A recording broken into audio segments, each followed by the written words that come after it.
संगी हो सब्सक्राइब करो डहरिया म्यूजिक यूट्यूब चैनल ला और घंटी ला दबावो नवा नवा वीडियो के आनंद उठावो।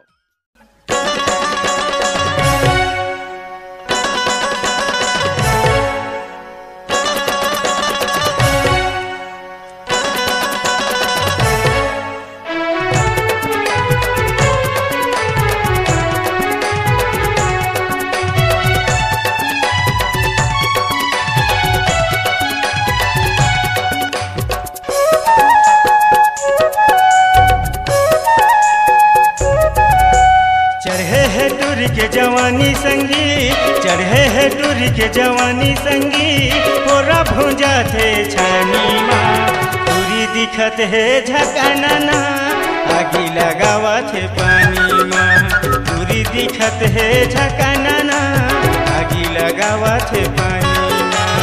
अभी तो मैं हानादार हो टूरा, अभी तो मैं हानादार हो टूरा, बंद कर तोर अत्याचारी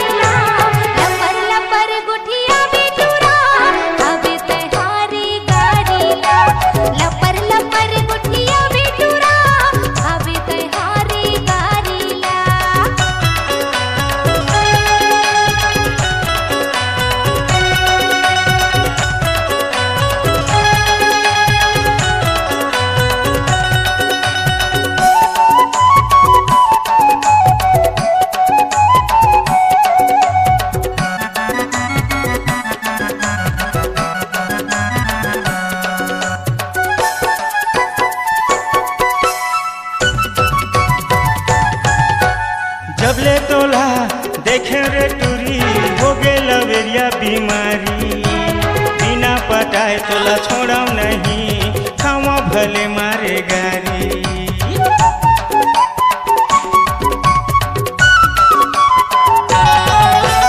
जबले तोला देखे रे टूरी हो गे लवेरिया बीमारी बिना पटाए तोला छोड़ाऊ नहीं खावा भले मारे गारी।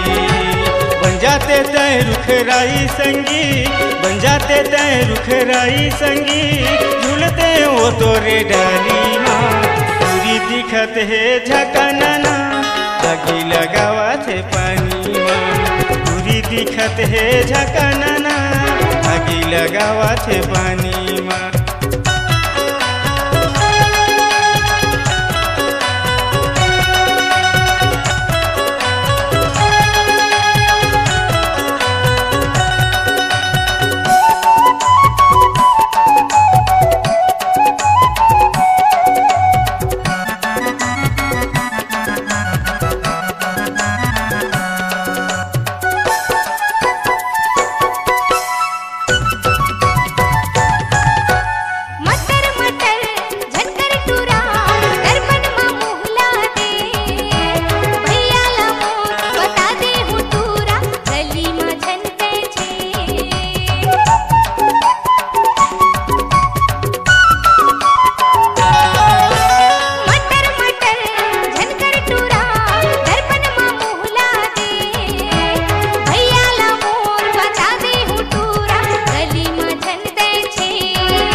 जवानी संगी चढ़े है टूरी के जवानी संगी तोरा भूंजा थे छानी माँ टूरी दिखत है झकाना ना आगी लगावा थे पानी माँ टूरी दिखत है झकाना ना आगी लगावा थे पानी माँ। लपर लपर गोठिया बेटूरा अब तहारी गारीला टूरी दिखत है झकाना ना आगी लगावा थे पानी माँ।